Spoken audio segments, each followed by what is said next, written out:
Committee on Audit will come to order. Madam Clerk, roll call, please. Commissioner Killeen, Present. Commissioner Kanizik, Here. Commissioner Clark-Coleman, Commissioner Dobb, Here. Chair Basham. Here. You have a quorum present. Okay, next item. B, approval of the August 26, 2020 meeting minutes. So moved. Colleen will move approval. I'll Sorry support. about that, Commissioner Dobb. So it's been moved and supported. Any discussion? All those in favor? Aye. Aye. All those opposed? Ayes have it. Next item, Madam Clerk. C, old business. There is none. Okay, next item. Item D1 under new business, communication from Marcella Cora, Wayne County Legislative Auditor General, forwarding the Office of Legislative Auditor General's consulting report on budget-sensitive issues / review of the county's comprehensive annual financial report for fiscal year 2019. Well, I'd like to welcome our Auditor General, Ms. Cora, her staff, and also her guest. Welcome, Ms. Cora. Sherelle, can you allow me to share the screen? Yes, you should be able to now. Okay, as soon as I figure out what I'm doing here.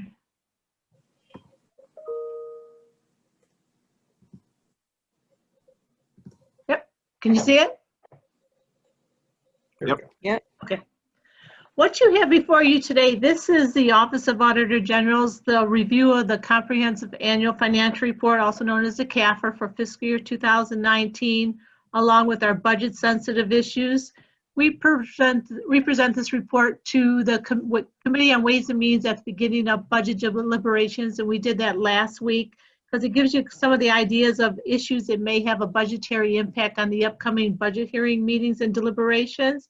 And we also use it as a way to give an overview of the CAFR that was presented by Plant Moran a couple weeks ago. Ms. Cora, could you introduce your staff and also your guest?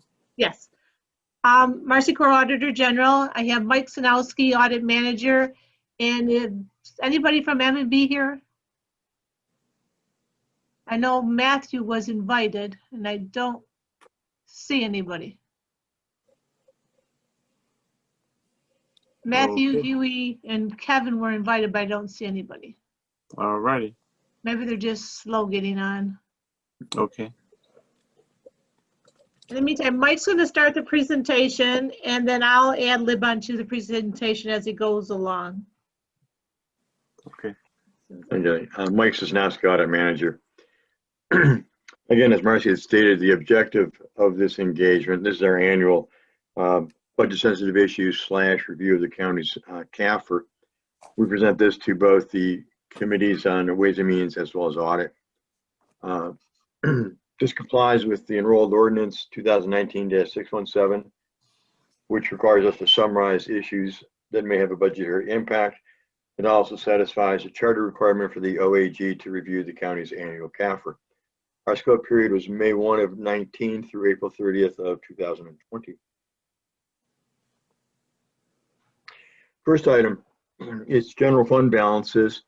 This is on pages 2 and 3 of the report. As of the last fiscal year end, the county had a total general fund balance of $182.6 million.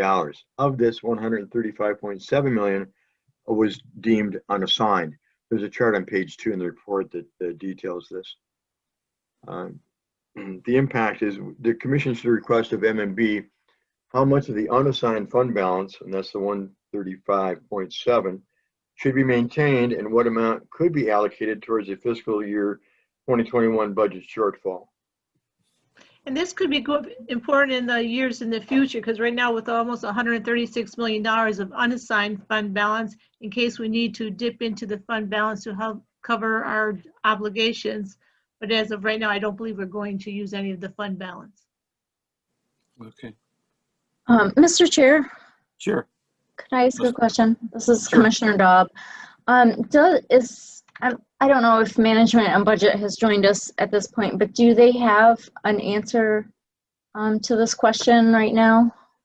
I believe Matthew is on. Oh, okay. Matthew, are you on? I saw him. Hello? He might be Okay. muted. No, he's not muted. I'm not sure what's going on. Maybe he stepped away, but I can see him. Oh. Yeah, he's there. we see you, Matthew. Hi, Matthew. Good morning. Good morning. Can you hear me? I can hear you very softly. Is that better? Yes. Yes. Matthew Dubay, Deputy Chief Financial Officer. The fund balance in the general fund, we're looking to maintain as much of that as we possibly can right now. There's a lot of economic uncertainty for the next few years. And so the fiscal year 21 budget does not include any use of general funds surplus to balance the budget. And so our goal is to have balanced budgets without dipping into the general fund surplus as much as possible, with the thought that if we see a recession in the next few years and property taxes decrease substantially, then we want to make sure that we have those reserves available at that time. The loss to DSA, the traditional real estate aid this year, next year, there's a lot of uncertainty on where we're at with property tax collections. We collect about 1/3 of our property tax revenues in September, October, and November. And we accrue obviously October, November. And so there's a lot of uncertainty this year as to what our property tax revenue is really going to look like. And so we're not budgeting for use of reserves now in case we are hit with a significant shortfall in property taxes this year or next year, or other revenue dry up. And so the goal is to not dip into fund balance as part of the budget, to try and give ourselves as much cushion as we possibly can. Okay. Thank you. Your question? Yep, I'm good. Thanks. Okay. Please proceed, Mike. The next item are fund deficits, pages 3 and 4 of the report. Unassigned fund deficits have increased approximately $14.3 million over the past 3 years, from $26.9 million in fiscal 17 to $41.3 fiscal 19. Commission should request the administration to provide frequent updates on eliminating remaining fund balances, including the Economic Development Corporation Fund, environment, and buildings and grounds maintenance. If I could add too, part of the increase in fund deficits was part of the Juvenile Justice Abuse and Neglect Fund. And this, based on response, was because of the state of Michigan had new software, so it delayed the payment of invoices of about $15 million. I guess we want to make sure on a go-forward basis that we're receiving our money timely from the state. If I could add that. This is Matthew. So to Sure. add to that point, if I can, the state of Michigan at one point in fiscal 19 was about 5 months behind in paying us. We've tried to aggressively ask them to pay us more timely. It's gotten better, but we do have a certain window of time that we have to collect revenues for it to count in the fiscal year. And last year, pretty much the entire cause of the deficit in the Juvenile Justice and Abuse and Neglect Fund was the slow payment of the state of Michigan. The last I checked, I haven't calculated for fund balance impact. It was better than last year, but there's no guarantee that they won't slow down payments at some point if the state gets short of cash. I don't think that that's what they're thinking of doing, but we want to make sure that we're going to try to collect from them as much as we can. But this is one of those government accounting issues. If we don't collect, we can't count it as revenue. And if I'm not mistaken, Matthew, I think this has been going on for years, the slow pay of the state being months behind. It's been in different areas. Last year was the JJ, the Juvenile Justice Abuse and Neglect. We've had that same problem. I think it was 2 years ago with the Child Care Fund, and 3 years ago it was something else. I think it was a different program. And so I think as they've been trying to work through updating some of their systems at the state, when they have these new systems, we run into issues with them slow paying or not paying.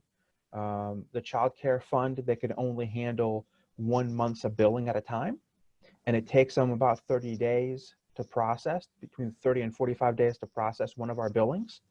And at one point they were 6 months behind. So to get them to catch up is very, very difficult when they can only process at most 1 month per month. And so they never really fully catch up. It takes a lot of effort on our part to try and get them to process our bills.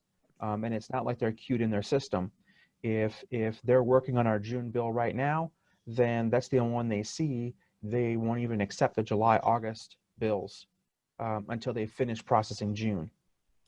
And so we can't send them, here's everything you owe us right now, please process this. It's, here's 1 month of billing. Once they're done processing it, then they'll accept the next month's billing, regardless of how long it takes them to process. Now, don't we pay the state some money, and couldn't we do the same thing to the state? Generally, we do pay the state for various things. There's various costs that we pay the state. Right. You know, Treasurer's Office collects education taxes that they remit to the state and other things like that. I don't think that we've really examined withholding payments from the state of Michigan as a mechanism, since under state law we're required to pay them. Aren't they required to pay us? I'm sorry. Under the terms of our contracts and agreements, yes, but it's not state law. So I think that's maybe part of the difference is under state law, we have to pay them, but under a contract, they're supposed to pay us. And most of these are programs that we want, right? So can I jump in on it for a quick second? So you're a finance guy, I'm not, but would that benefit the county and give us more leverage if in fact we did that? That part of that's a political decision. From my stance, we've made a lot of phone calls. We've put a lot of pressure where we can to try and get the state to process our billings, as timely as they can. Can I ask for just a weigh-in from Commissioner Kniezek, what he thinks?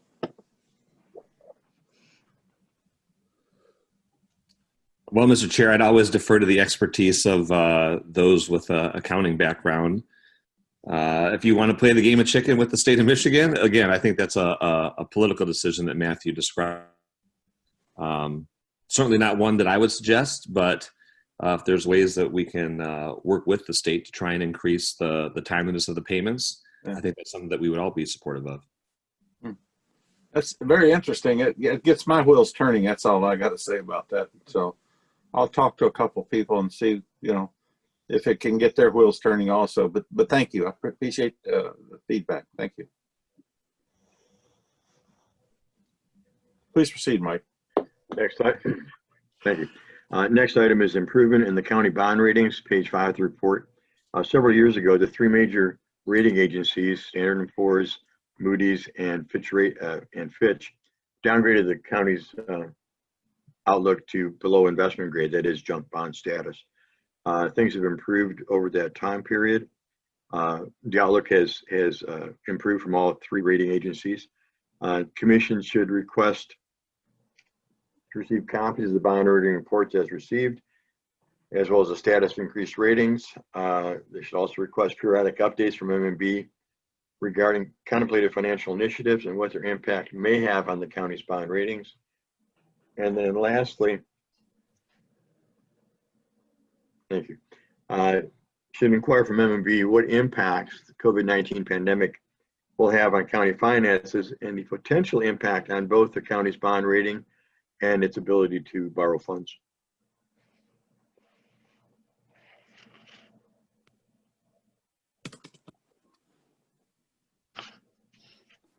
Next item is the SAS 114 and single audit, that's the A133, pages 6 and 7 of the report. This letter this year did not contain findings with any questionable costs. All the findings were included within the county's single audit for the year ending September 30th, 19. 11 findings were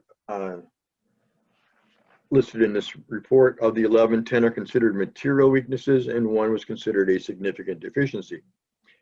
The areas of concern noted are non-compliance with federal reporting requirements, monitoring of component units procedures over financial reporting, non-compliance with laws and regulations, and non-compliance with uniform guidance.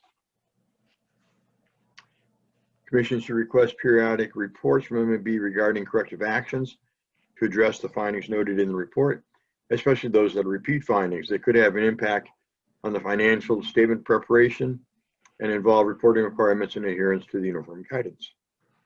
And if I could just add, on page 6 and 7 of the actual report, we have a table that outlines each of the findings, the type of weakness in, whether it was a repeat finding or not.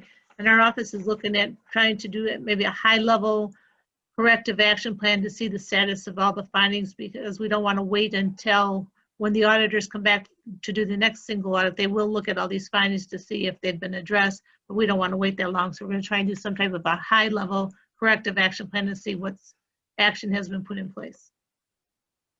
Thank you. Next item, revenue enhancements, user fees on pages 7 and 8 of the report. On fiscal 19, charges for services was approximately 105 million, or 18.7% of the total county's general fund revenue. This represents an approximate 31.9 million decrease from the prior fiscal year.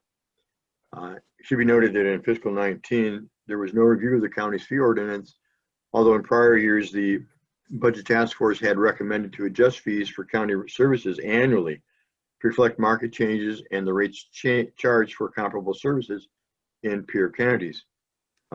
Commission should request departments that provide services for a fee that they submit a report annually reviewing the costs of delivering their services and proposing fee increases as deemed necessary. And this is also important because I don't know, some of you were on the commission at the time. We did a audit of the food inspection program, and we found that the food inspection fees hadn't been increased in like 10 years. So when the county increased the fees, it was a significant increase, where we believe if the user fees are looked at maybe annually, we can determine what fees need to be increased so that they're just small increases rather than significant increases. So, Matthew, would that be something that administration be looking at doing annually?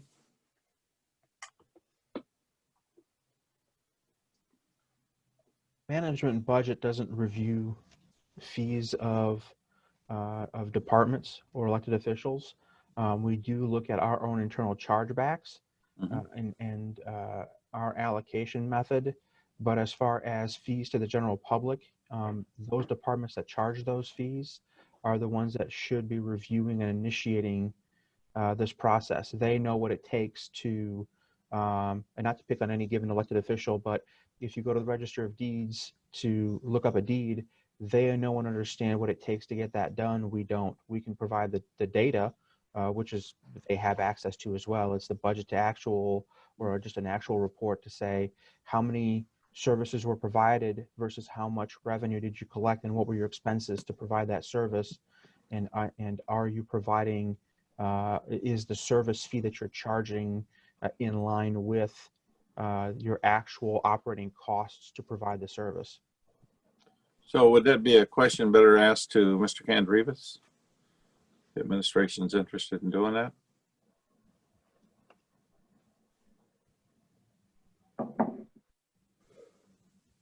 He might not want to respond.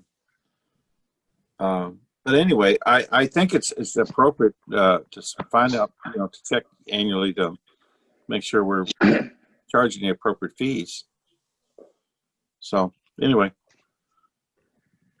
Colleen, Andy? Yeah, Mr. Chair, I am very happy to take this back to the COO and talk to the departments. I mean, I know just working in Department of Public Services, and I think we've readjusted some of those fees, but there are fees throughout this county that definitely need to be looked at and brought in with, I don't want to call them industry standards, but, and definitely not true cost of doing business, but I think we should definitely look at that. Well, thank you so very much. I appreciate that. So, Mr. Chair, yes. didn't we just raise some of the parks fees last year? Or was that this year? Yes, through the chair. We did, the commission has parks, there was debate, especially around the Light Fest, some of the parks fees. Those were some of, I think, the most tangible fees that needed to be addressed because they were so out of whack.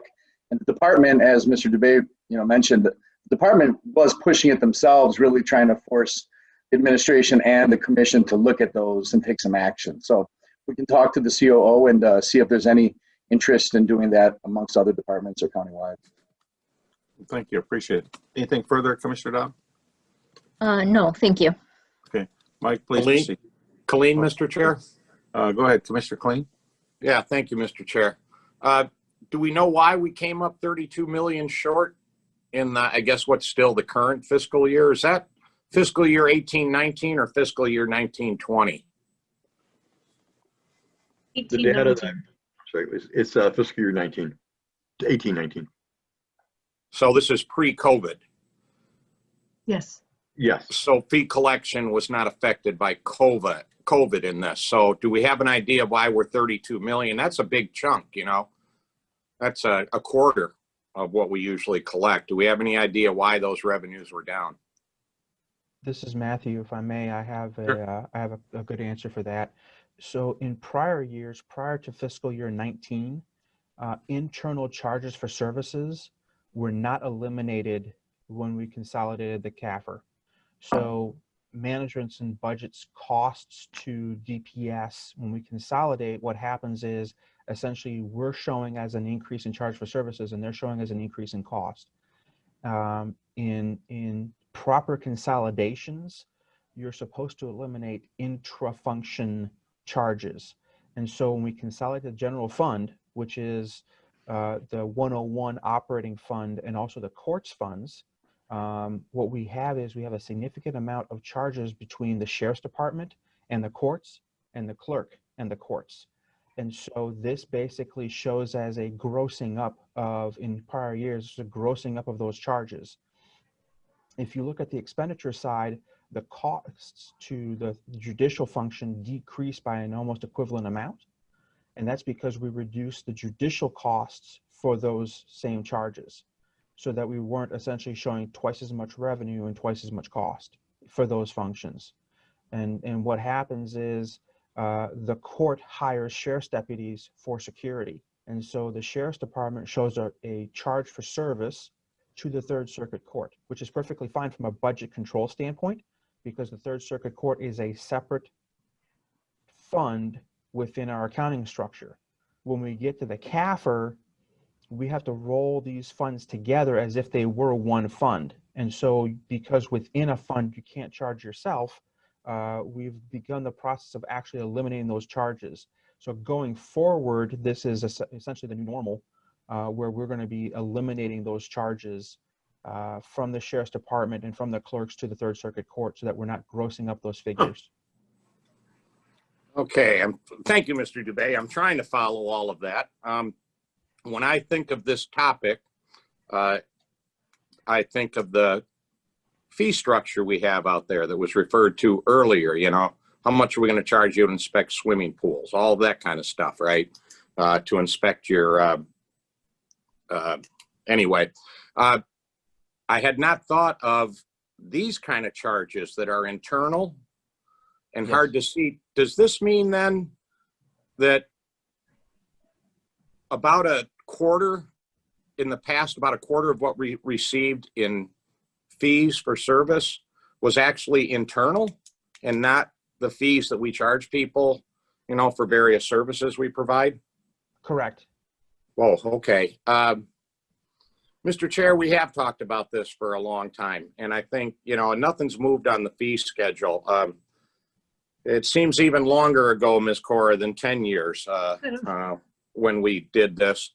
Just seems that way. I think it is. And we discussed at the time the sticker shock that we put out there. So that fee schedule was rearranged, and there's other things that need to be looked at on that. For instance, I think some of the nonprofits, for the first time, I believe we started charging churches that have their parking lot annual fairs each year, and they got popcorn machines and stuff that have to be inspected.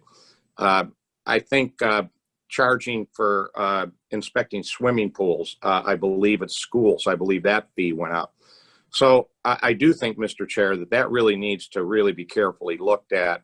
And the other thing I would suggest is some of those fees, I think, like with the restaurant inspections, I think administration should consider at least some of the fees being on like a rolling 2.5% per year, that they go up, because we know our increased cost. Other fees, we might not want to approach that way, but I think we should look at the fee schedule and say, okay, which one of them need 1%, 1.5%, 2% bump each year, that would be reasonable.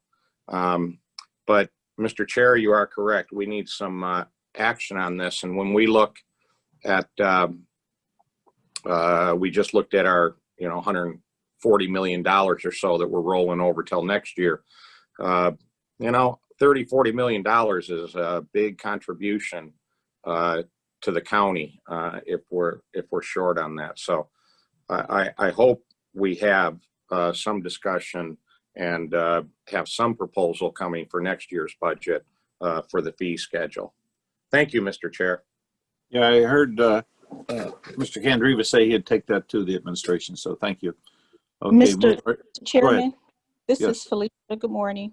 Good morning. Just something for the commission to consider. It may be feasible, and I don't know how practical it'll be for the departments to add something in our budget instructions with regards to reporting on fees. And I don't know if we as a commission working with the administration can pick certain departments or certain fees every year, so you rotate them in and out, or you do all of them at one time. But if the body is looking for some type of information regarding fees, similar to some of the other reports we get as a result of the information we request through the budget instructions, we can do something similar potentially here with fees. I think that's a Makes great sense. idea. Yeah. Colleen, Mr. Chair, Sure.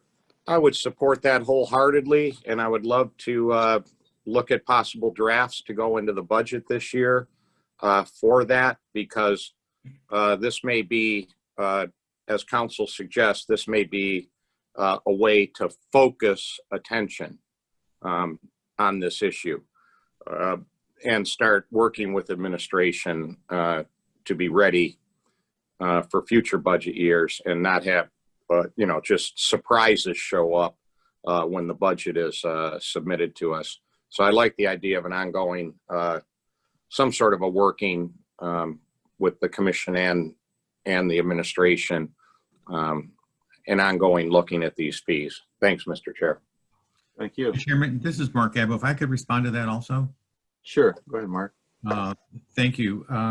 I also think that that's a good idea. And as we go through this report, recall that Marcy had indicated that this was presented to Ways and Means at the beginning of the budget process. And as you see the recommendations in this report, know that, again, with the Auditor General's help, every recommendation that can be put into budget instructions will be done this year. So we have that list, and it's being incorporated in the budget instructions, which we will be discussing at the latter part of the budgetary process. Thanks, Mark. Okay, Mike? Next item, excuse me, is overtime, page 8 of the report. In fiscal 19, countywide overtime costs was about $28.5 million. 17.4 million of this pertained to the sheriff's office. That's 61% of the overtime. Sheriff currently has about 160 vacancies in their office. In addition, for the last 3 years, actual expenditures for overtime in the sheriff's department has always exceeded the budgeted significantly. In fiscal 19, actual expenditures for overtime, as I stated, was 17.4 million, or about $8.9 million more than was budgeted. Sheriff's office will continue to be understaffed, resulting in significant overtime. Leadership should request that future budgets more accurately reflect what the true overtime costs could be for the sheriff's department, as well as the county. And Mike, I'll jump in on that for a quick second. We've had a lot of discussion about that. And one of the things, we can't hire sheriffs, and we're always doing overtime. So if you think out of the same box, you'll get the same answers. Why don't we significantly increase the starting wages of a sheriff so that we can actually hire more sheriffs, so we could do less overtime, but also so our jails would be safer. We won't even talk about what happened this past week. Does that make sense? I mean, shouldn't we think about, I mean, we didn't have enough candidates to send to Schoolcraft for the MCOLS training. I mean, it's like somebody needs to sit down and have a serious discussion about where we're truly at in Wayne County with the jails. And I honestly believe, you know, if you compare the sheriff's wages to local police departments and then look at the benefits, just common sense tells you that's why we're not getting more new folks applying to be a sheriff / jailer. Does that make sense? And that might be something that we ask Matthew DeBay, or actually might be something that Mr. Candrevas could take to the administration to see if we, you know, how can we work together on this thing to actually resolve this issue? Because every year, you know, we talk about two things. One, we're understaffed when it comes to sheriffs, and two, the overtime is out of this world. And so why don't we try to fix that? Chairman Basher? Commissioner Coleman. Okay, on that particular subject, I think that there were indications that one of the reasons that the deputy was killed was because they did not have enough people. Correct. Improper staffing. I don't think it's that they can't attract. I think that they can attract. It's just that they can't retain. Once they've been trained, once the deputies have been trained, then they're stolen from other law enforcement agencies. So we are going to, at my meeting today, we will be talking with Chief, let's see, Dunlap. Turner. Okay.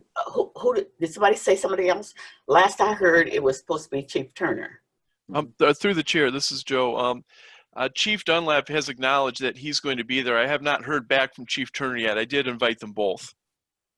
Well, we'll have someone there from the Sheriff's Department, and we can handle, we can certainly raise this issue in our committee meeting, which meets right after this meeting is over. So that is something that that I, as chair, will certainly ask, and I would pursue that. Yeah, I appreciate that, because the overtime every year is in the millions, and yet there's no, you know, people leave because of two things: is healthcare and wages. Right. And obviously, you know, we need to take a serious look at that. And, you know, it's commissioners can recommend, but it takes the administration to actually do it. So we need to row together on this one. This is a very important one. Well, hopefully we'll have someone here today that can take that message back to the sheriff. I don't know if it's in his purview to increase salaries. I don't know if you have to go through a process. I don't know what the process is.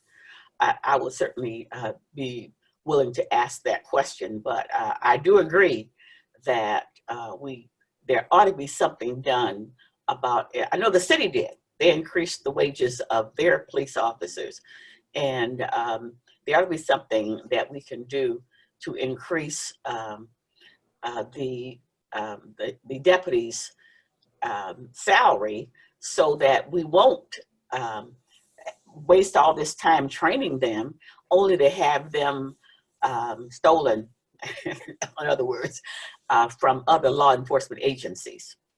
And that's a conversation that maybe the sheriff and the CEO could have. Well, it would certainly help.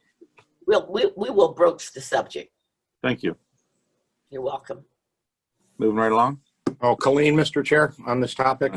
Go ahead, Commissioner. Thank you. Commissioner Clark Coleman, I'd be very interested in getting numbers. You know, we talk about this with DPD too. I'd be very interested to see, like in the first 3 years that someone is hired here, how many deputies leave for other departments, so that we can get a good, so we can have more of a handle on that. From a budgetary perspective, we always over budget, and as pointed out in the report, that the state requires us to keep those positions for the jail in the budget, even though we're not hiring to them. So we fund these jobs, and I forget the exact number, but then we can't hire people, and then we turn around and go way over our overtime budget.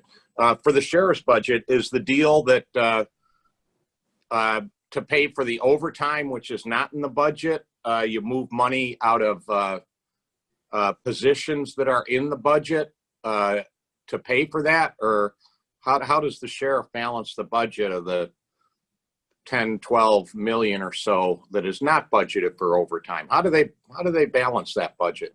Maybe Mark wants to jump on that. Ebo?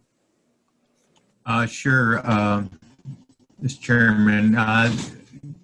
Commissioner Kling, you're right. The unfilled positions are basically used to cover the overtime that they incur because of the fact that the positions are unfilled. I don't recall exactly what the number was, but in years past, that used to take the sheriff over budget.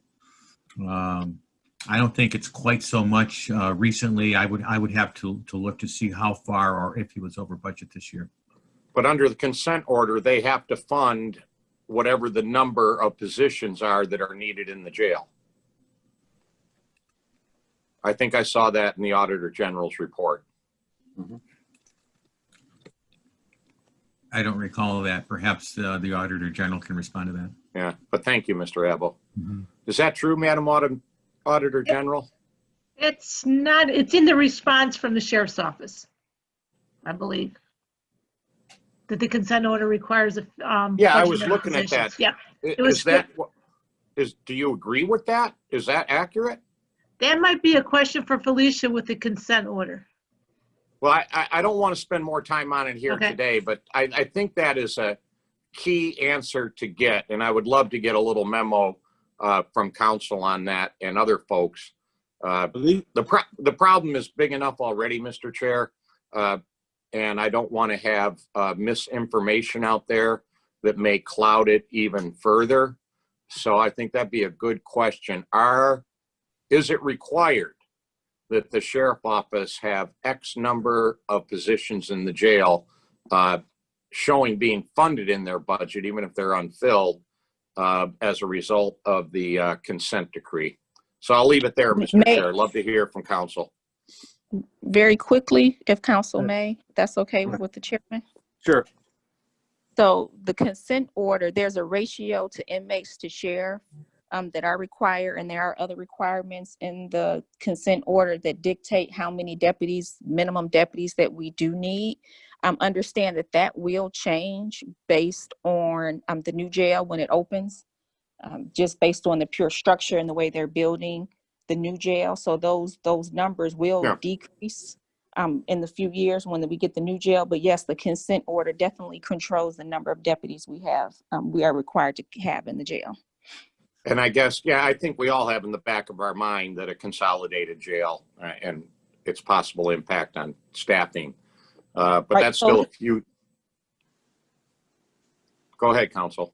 No, I was going to say, so historically, you may recall that Kevin Haney would always say that he's required to fund a certain number of deputies, and he does it based on the consent order. So whatever the minimum number is, we always fund it to be in compliance with the consent order. Yeah, and I just, so management and budget is aware of this. I would just like to know if anybody's looked at the number of positions that are in the budget, whether they agree with the minimum staffing that the consent order calls for, or do we have additional jobs that are funded in the budget that are above what is required by the consent order? I just want to make sure those two things are the same. that the open positions we're funding in the budget is the exact same number as required in the consent order. So I don't know. I don't know if we can do that today at all, but would love to know that those two numbers actually match up.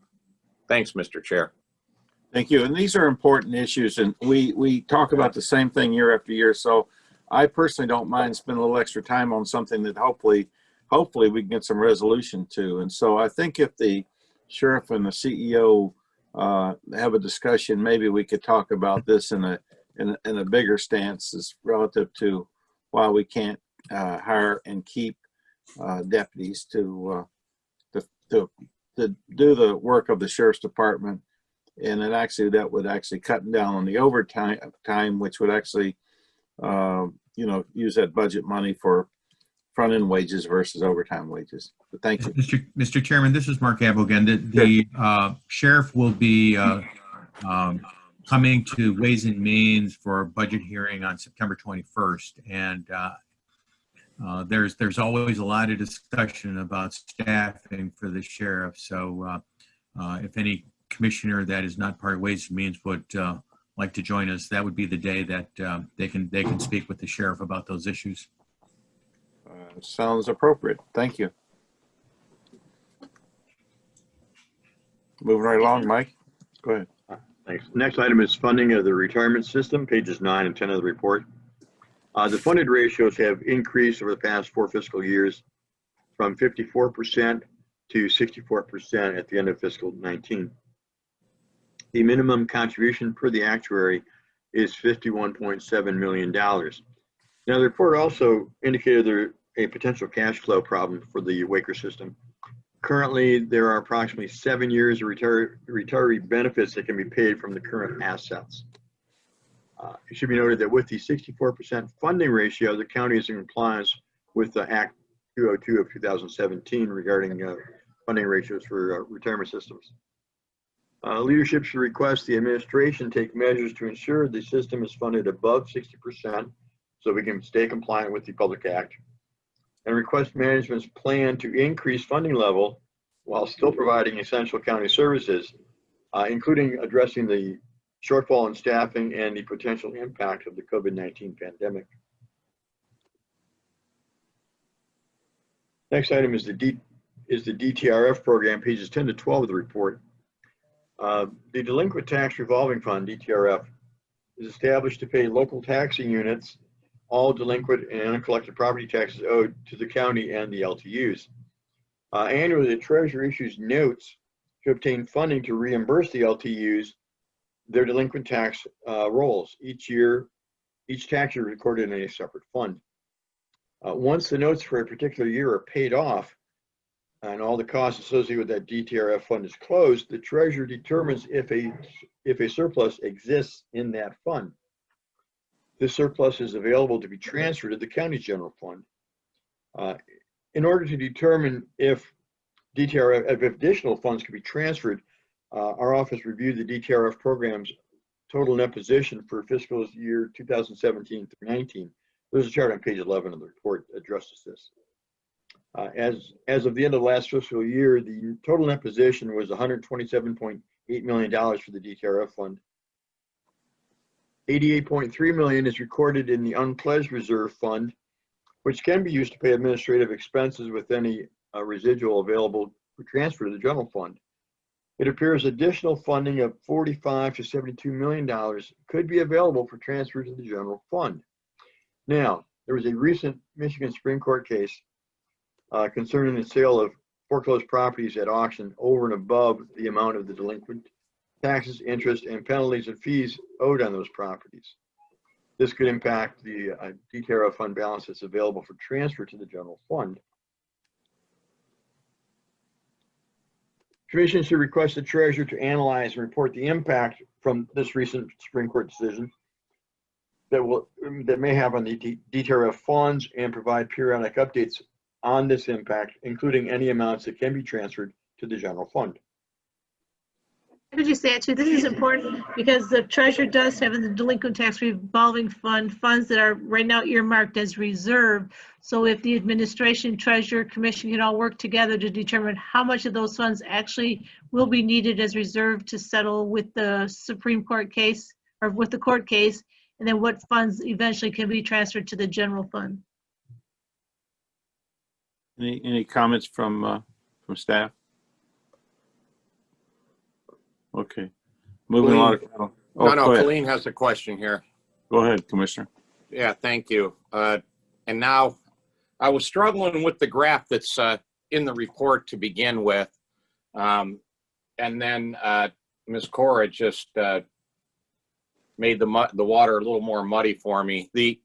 In order to determine a surplus, the treasurer has to look at these different categories, right? And if the treasurer, at least on your graph in the full report, restricted dollars, if the treasurer deems them restricted dollars, then they are not available to be transferred to the county?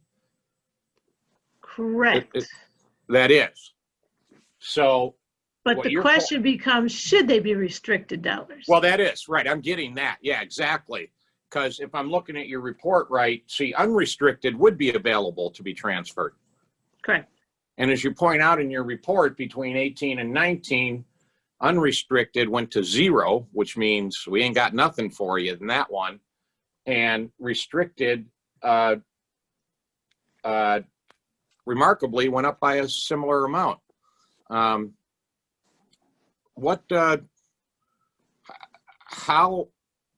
How is the treasurer, is he audited on this? How are these management decisions being reviewed for the public? How do we look at this? Is it being looked at? Does the treasurer provide a report that says this year I have this much in restricted, I have this much in unrestricted, and this is why? How do we know the validity of those numbers? Anybody want to comment? I could comment on that, Marcy. Okay. Right now, it's done almost solely by the treasurer. Yes. The areas where they need liquidity is that when they issued the detans, certain amounts of it are pledged. Right when they issued the detans, there's a certain amount of collateral that's pledged. So they may issue $200 million, or they may have $200 million, let's say, in accounts receivable, delinquent taxes, but they'll only borrow $170 million. So that difference of $30 million is really collateral for that. Now, as they collect for any year, they may collect, let's say, $10,000 worth of taxes, but the penalties and interest associated with that may be $12,000. So that additional $2,000 now becomes pledged until the debt is paid off. So those are the amounts that are really restricted, the collateral initially, and then the amounts pledged. And then afterwards, it's any reserve that may be needed for, such as the court case, the Raffaele case, or any working capital. Now, they believe that they need working capital. I don't believe that they do, because the county has probably $500 million in cash in their pooled cash fund that could be used collectively by the county if there is any need. So right now, the short answer to your question is no, it's not formula driven. It's more analysis done by the treasurer. I believe that it should be more formula driven. Formulas that are agreed to by the treasurer, formulas that are agreed to by the administration, and formulas that are agreed to by the commission to determine exactly what reserves are available that could be sent to the general fund. If I could just add in simple terms, how we see it from our office is once a tax year is closed out, all the notes have been paid, any residual amount would be surplus would be transferred to the general fund. But when we found in our analysis over several years, before the amounts were transferred, some of that money was determined to be reserved and transferred from one tax year to another tax year. So then by transferring to the next tax years, that money couldn't be touched until that tax year was closed out, if that makes sense. It's kind of a little complicated to understand. But in simple terms, it should be that when a tax year is closed out, but no, all the notes are paid, the residual amount should be surplus transferred to the general fund. So my question, I'm sorry, my question would be to Felicia, can the commission fix that? To through the chair. So Felicia has for years now questioned who has the right to actually make that determination, and if it's solely the treasurer. And I have engaged multiple people within the county regarding that to seek some type of resolution, because there is no definitive answer within statute. And so I think that from a legal perspective, there's room for the commission to potentially do something. I do. However, I'll tell you, historically, some of our financial people have not agreed with that. So that is probably a conversation that needs to be had with multiple individuals to make that determination. But wouldn't it get the ball rolling if we had something in writing for the commission to actually vote on to head us down that road? Again, based on what some of the financial internal folks have said over the years, I don't know if it's quite that simple. No, I know, but we're the legislative body, and if we do our jobs, I know it's complicated, but if we do our jobs, if you have something in writing, it gets us to at least talking about it and try to move in the right direction or rowing in the right, So my thing is, year after year, we have these discussions also, and why shouldn't we take a little deeper dive into it this year? If that is the request of the committee, staff can definitely do so. Okay, that's I'm supportive of it. Well, let me hear from other commissioners what they think. Commissioner Colleen, what do you think? Yeah, I would draft something on that, but it also sounds to me like a well-placed amendment to the law in Lansing, maybe in order too from the legislature. Because when you look at these graphs, and of course I'm only seeing 3 years of data, but all of a sudden the unrestricted drops off the table and the restricted goes way up. It seems to me under the law or under something, there needs to be an explanation for that about why the treasurer is assigning it that way, because it affects everybody's. And yeah, we've had the argument about how much money they need in reserve when they go to the bond market in New York. We've had that discussion for a long, long time. But no, Mr. Chair, I'd be in favor of something in writing and maybe even proposed amendment to the state law to bring a little more clarity to this.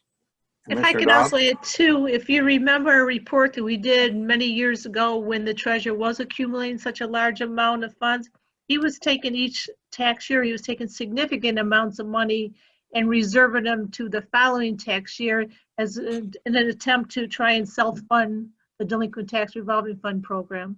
So there is a lot of leeway on their part that they're able to move the funds. So Commissioner Dobb, what's your thoughts? Yes, I'd be in favor of examining that. And something in writing? Yes. And Commissioner Kniezek? I always reserve my thoughts, Commissioner, until I see something in writing. I certainly would be interested in seeing it, and once we've got something in front of me, I'd be happy to review. Okay, and Commissioner Coleman? And I agree with Commissioner Kniezek. Okay, all right. Well, Felicia, it sounds like we'd like to see something in writing. It gets us started. And also we'll, talk to our state legislative folks. But thank you. Moving right along, Mike? We can cover this one, Mike, real quickly because we do have the Registry of Deed Corrective Action Plan is going to be coming before the commission probably within the next 30 days. So we can just talk about do this at a high level. Yeah, basically, one of the findings we found was that the ROD failed to permit transferred tax liability payments on a timely basis. Our analysis showed that these late payments could have resulted in fines of $957,000, and the ROD is a general fund activity. While there was no potential fines ever implemented, but there is a potential out there. Exactly.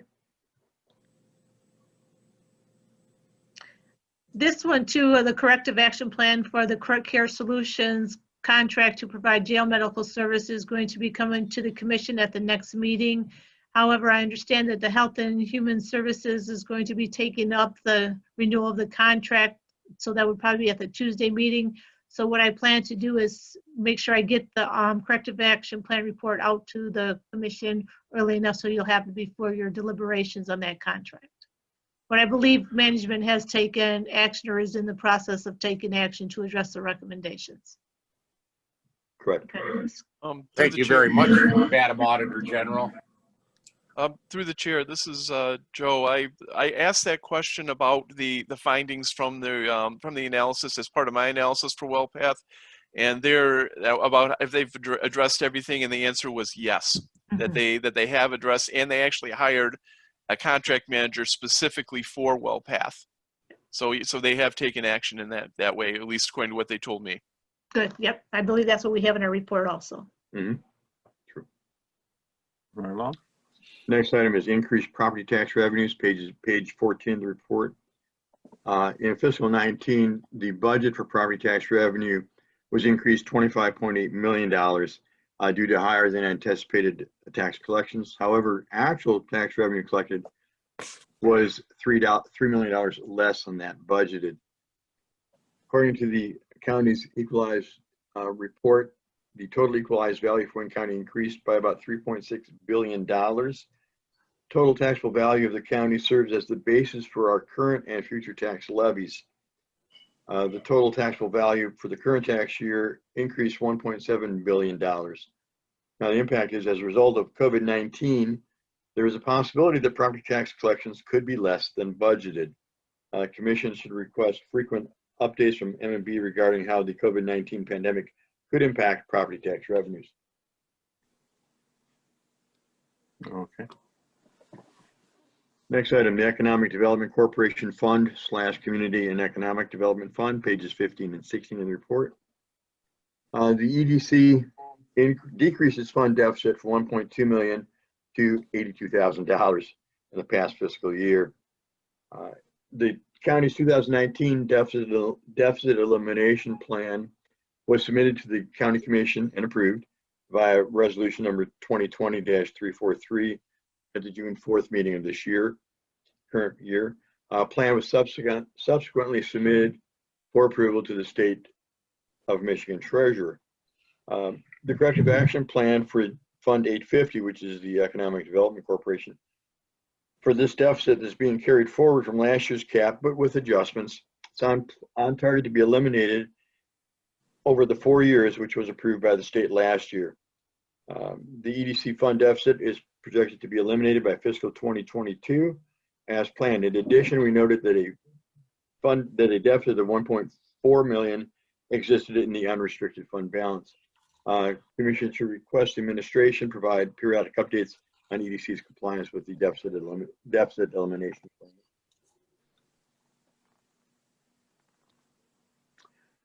Next item, the Wayne County Criminal Justice Center, pages 16 and 17 in the report. Some issues here. Number one, it's the county and Rock Development have continued the building of the Criminal Justice Center, which is scheduled to be completed by the spring or summer of 2022. County's responsibility is $401.3 million in cash, as well as contributing 4 division properties. That's the 3 jails and Frank Murphy Hall of Justice. Any cost overruns will be picked up by ROC unless the change is mandated by the county.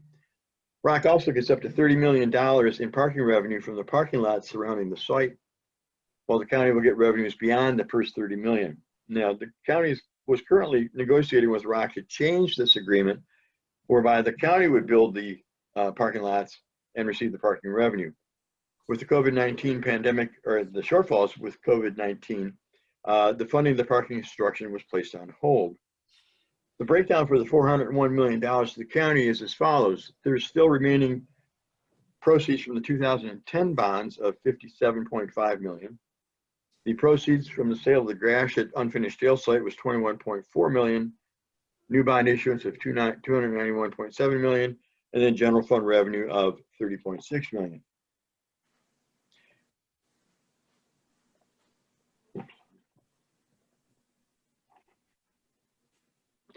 Okay, central utility plant.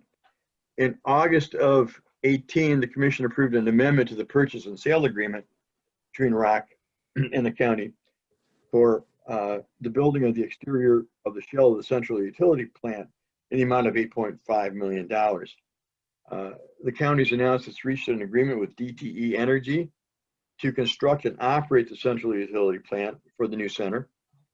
The additional costs are estimated to be $31.6 million for a total of $40.1 million for the central utility plant. This cost is not included in the $533 million criminal justice center agreement under which the county pays the $401 million. Construction progress. As a result of COVID-19 and in compliance with the governor's executive order, construction on the site was shut down on March 24th, 2020. Did not reopen until May 7th of 2020. As a result, it's possible there could be a 9 to 10 week delay in the construction schedule. The total expenditures, that's both ROC and the county, from October 1 of 2009 through May 31st, 2020, that should be, is $135.2 million. That should be 2019, I believe, instead of 2009. The commission should continue to request frequent updates regarding the status of the construction of the Criminal Justice Center. Also updates on the completion, including actual versus budget estimates. Request periodic updates as to the completion date due to COVID-19 shutdown, as well as any additional costs to complete the CJC due to the COVID-19 pandemic.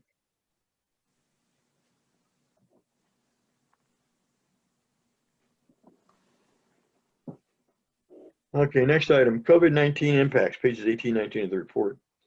The pandemic has created major economic impacts for the county, the state, and the country as a whole. Possible impacts to the county revenue based on the COVID-19, this for fiscal 19 and 20, include sales tax, specifically the stadium excise tax, licenses and permits, state revenue sources, property tax, user fees, and the airport parking tax, which is restricted for indigent health costs. The administration did a projection on the impact to the fiscal 2020 budget, which includes $163.5 million in revenue shortfalls and additional expenses. This is offset by $191.7 million in recoverable expenses and supplemental savings. The result is a $28.2 million positive offset to help offset the 2021 shortfalls. There's a table on pages 18 and 19 of the report that delineate this. Now, as a result of the recent court decision on foreclosed properties, it's anticipated that the $30.5 million transfer from the treasurer will not take place, which could result in the $28.2 million not being available to offset any 2021 shortfalls. Commission should request frequent updates regarding the ongoing financial impact of COVID-19 on county operations, as well as any contingency plans to continue county operations accordingly. Next item, CARES Act funding, pages 19 and 20 of the report. Congress passed the Coronavirus Aid, Relief, and Economic Security Act, that's the CARES Act. The counties received $188.3 million under the CARES Act for expenditures incurred due to this pandemic that were not accounted in the county's original budget. The period of expenditures is March 1 of 2020 through December 30th of 2020. There's a fund 298, which was established, the COVID-19 fund, to record grants and revenues received in support of the county's COVID-19 efforts. County's hired a contractor, Guidehouse LLP, for consulting services related to the program for the management, reimbursement, and compliance and other support services.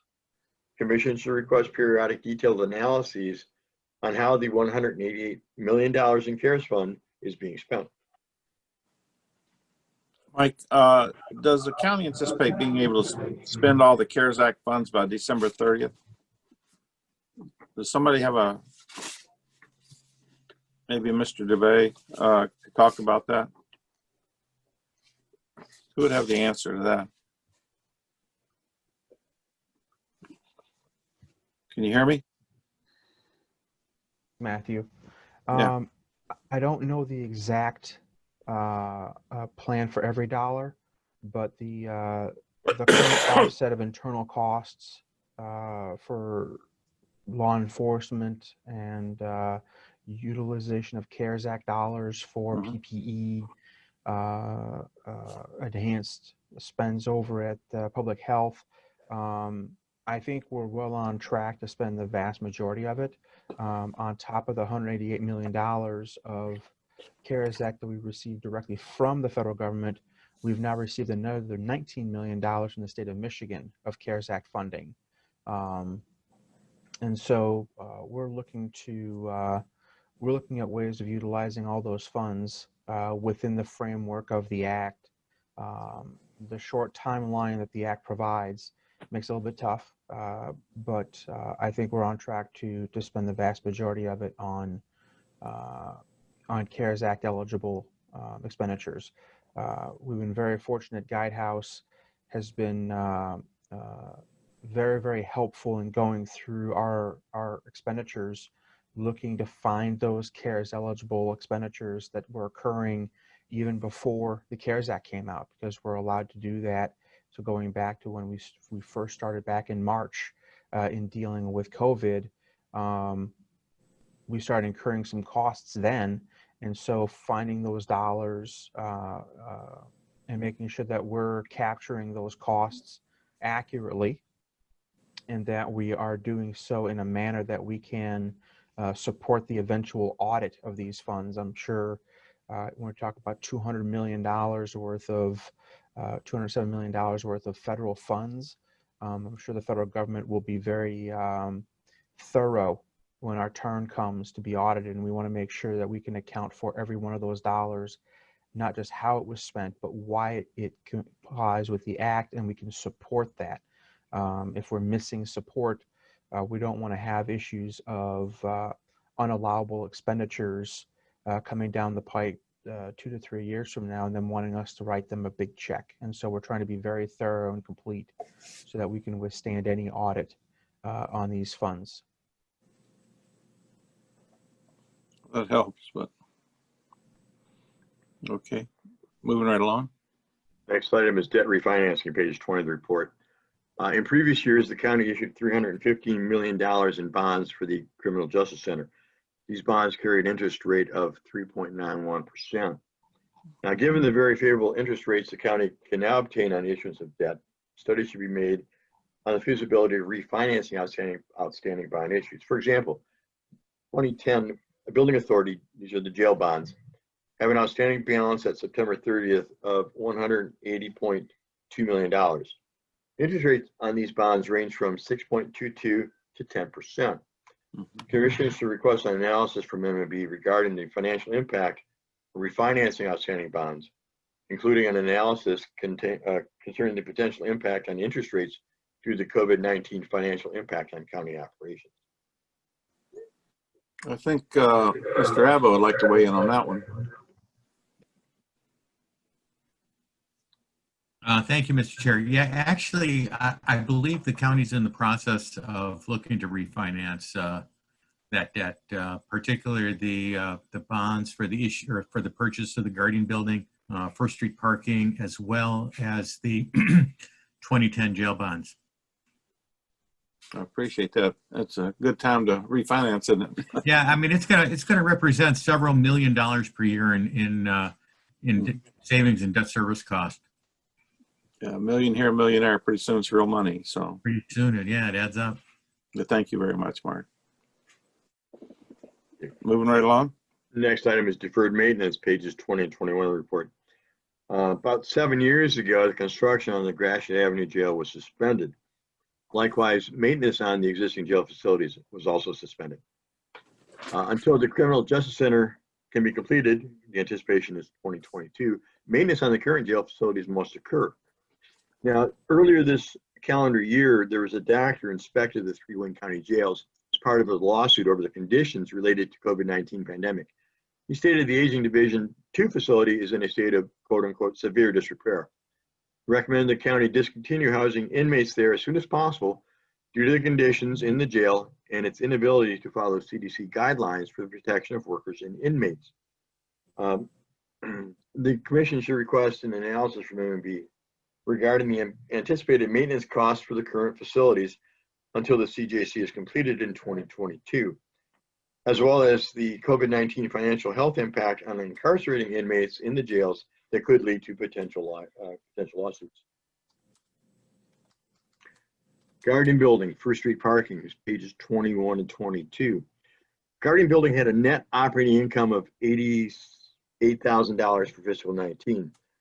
This is compared to a net income of $487,000 for fiscal 18. In fiscal 2019, total occupied space increased to 95.47%. That's about a 1.7% increase. Vacant space decreased 4.53%. Should be noted that 511 Woodward, which is 30,000 square feet, was sold during fiscal 2019. Total operating income from. Can I interrupt you for a second, Mike? Sure. I don't want to rush through this stuff. Every bit of it's important. We've got another meeting coming up at 11 o'clock. If it agrees with the rest of the commission, then maybe we just pass this for the day and come back to it and get ready for the next meeting. That works for me. Do you need a motion? Yes. That's a great idea. I will move to pass for the day. I'll support it. Moved and seconded. Any discussion? All those in favor? Aye. Aye. Aye. All those opposed? Motion has it. Next item, Madam Clerk. Please. Can you unshare your screen, please? Yep, got it. Thank you.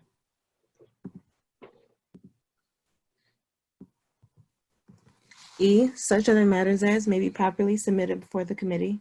There are none. Public comments. Is there anybody from the public that would like to comment? Brian, Aiden, any of you guys out there somewhere? Okay, anybody from the public like to comment? Last time, anybody from the public like to comment? Next item, Madam Clerk. Adjournment. Is there a motion? Been moved to support? Support. Been moved and supported. All those in favor? Aye. Aye. Aye. All those opposed? The ayes have it. Thank you very much.